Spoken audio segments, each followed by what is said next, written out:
Advent has begun. What are you doing to make this Advent a little different? To dig in a little bit deeper? Is it just about the same old? You put the same decorations up, you just put them up, and there they are, and you do your shopping, and you buy the same food, and you eat the same stuff, and you wrap the same presents. What are you doing to make this Advent more about the coming of Messiah, more about what Advent is supposed to be? Let's chat more. Life can be quite the bending road. Sometimes it's nice and gentle, and sometimes it's a bit scary. The truth is that we will all experience a difficult bend in our road at some point. But it's also true that God will see us through. Let's travel this bending road together and help each other in our journey. Please remember to give this video a thumbs up and subscribe to our channel to catch other videos along the way. Well, welcome back to the Bending Road. I'm glad you could join me today. Yeah, it's the start of Advent, which has always been a very exciting time for me. I've always loved the Christmas season, and I know Christmas doesn't start until after the 25th, but whatever. I love the baking and the special foods and the traditions and all of that. I'll admit that we have not put up, as of this recording, it's December 3rd, and I have not put up my Christmas decorations. You know, usually it was always traditionally the first Sunday the first Sunday of Advent. And at some point, it got to where I was doing it the Friday or Saturday after Thanksgiving, simply because of busyness on Sundays and whatnot.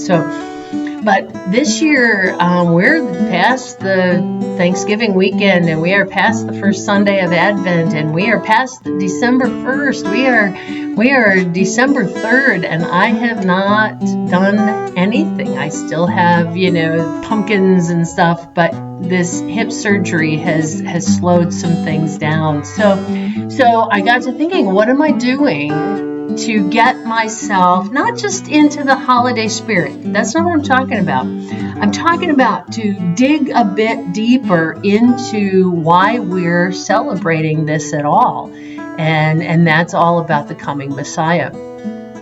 So I was doing what I like to do. I like to read through the hymns, to look at the hymns that we use.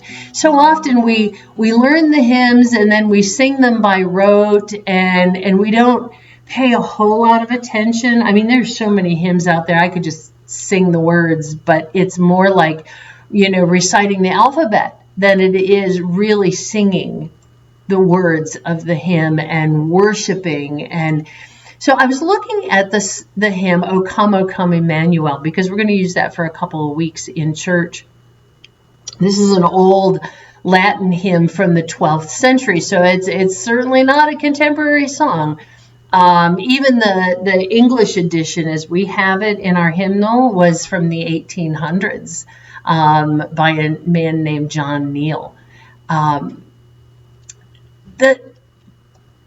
We know that the celebration of Advent begins the 4 Sundays before Christmas, but it really centers on the Old Testament prophecies, and I think that's important. We often skip to the baby in the manger, the shepherds, the angels, the stars, all of that, Mary and Joseph, whatnot, and we forget that this time of Advent comes before that. And it needs to look at the Old Testament prophecies. You see, Messiah was prophesied about 600 years before Jesus was born. And that's important. That's very important, because at that time, the Jewish people were living in captivity in Babylon, and they were just longing for the one who would come and set Israel free, who would free the captives. And finally, Christ comes, but so many didn't recognize him. So many didn't see that this was the one that's been promised. And this hymn, O Come, Emmanuel, is I love that kind of haunting melody, almost that chant. And with the In the hymnals, we have the antiphons that are spoken or chanted statements following each verse, and these were used, maybe one verse per week, or evening worship, or something in the early days, and then a focus in on who Messiah is. And this is really key. So in verse 1, it starts out with, O come, Emmanuel. Emmanuel, God with us. And it calls God, ransom captive Israel that mourns in lowly exile here.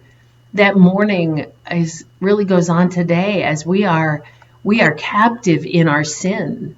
Oh, come, God with us. Free us. And then, oh, come, thou wisdom from on high, and order all things far and nigh. And I love that, because we have this tendency of screwing things up and making a mess out of things, and we're calling on God, wisdom. Sophia, Holy Spirit, come and order all things and show us the path of knowledge. Show us what way to go. And then, O come, great Lord of might, the powerful, right? The one who came to the tribes of Israel and saved them, who came in cloud and majesty and awe. The powerful God, come.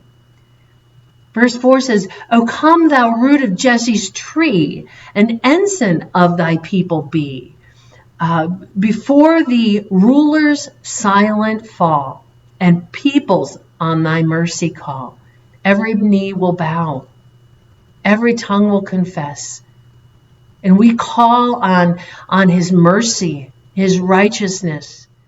He's that ensign, that flag of identification. He's the one that identifies with us, the lost people who need a representative. He's our representative, our advocate. Come, thou root of Jesse's tree. That line of David, right? It's been that's been the prophecy from the beginning, that Messiah would come through the line of David. O come, thou key of David, come. Open wide our heavenly home. What he opens, no one can shut. Right? The captives from their prison free, and conquer death's deep misery. We so fear death. We so want that freedom. And it's the key of David. It's Christ. It's Jesus who opens that door for us. O come, thou dayspring, come and cheer our spirits, right? Come and cheer our spirits with thy justice.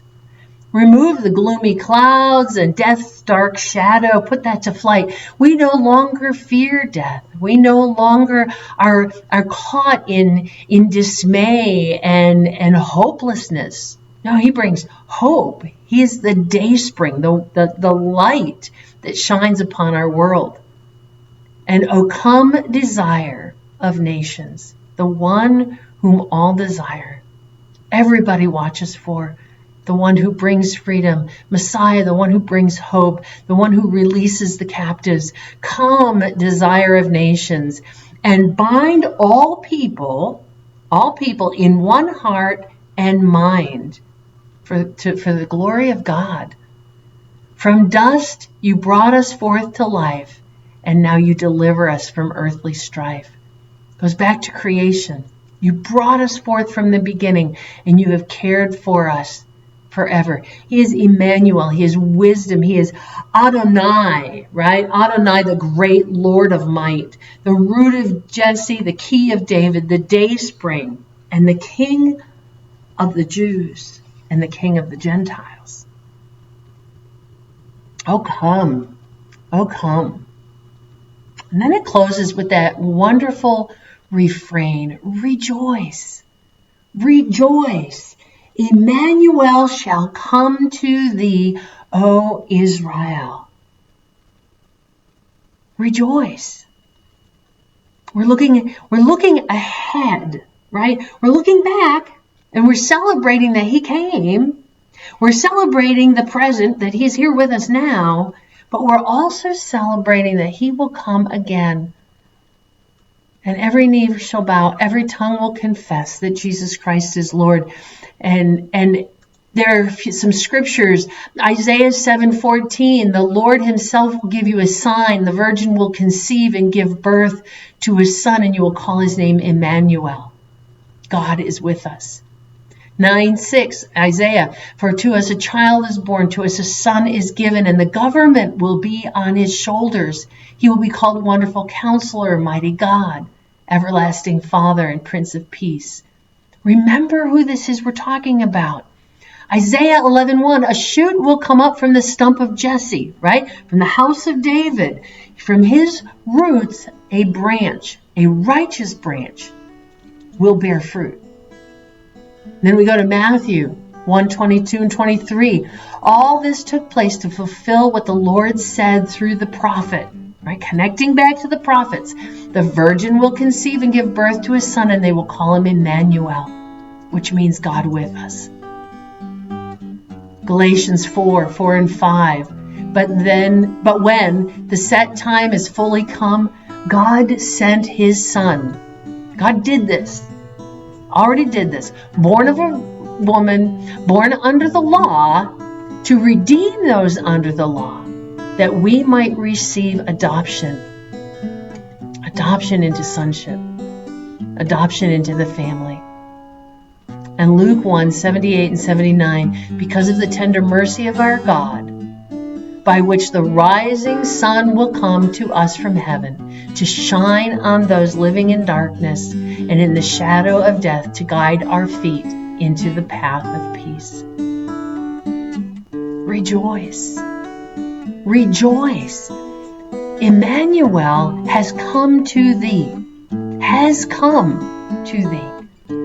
O Israel, O Gentiles, O those in darkness, O those in hopelessness, O those in dismay, O to those who are trapped and afraid of death and punishment and sin and the wrath of God and all of those things, all of those who are captive to sin. Rejoice. Rejoice. Emmanuel has come to thee, O Israel. I hope this Advent is a little different. I hope you lean into the scriptures. I hope you lean into the prophecies foretold hundreds of years before Christ was born, before Mary ever got that word from that angel. And I hope we lean into those a little bit more this year, so that this Advent will be a bit different. You have a great week. You have a great Advent. I will see you next week along the bending road. It was great to have you join me today along this bending road. You can connect with me on social media or on my website at bendingroad.weebly.com. I would love to pray for you as you navigate the bends in your road. Remember, when you see the bend in your road, do not be afraid. Take the hand of God and keep walking. You are not alone.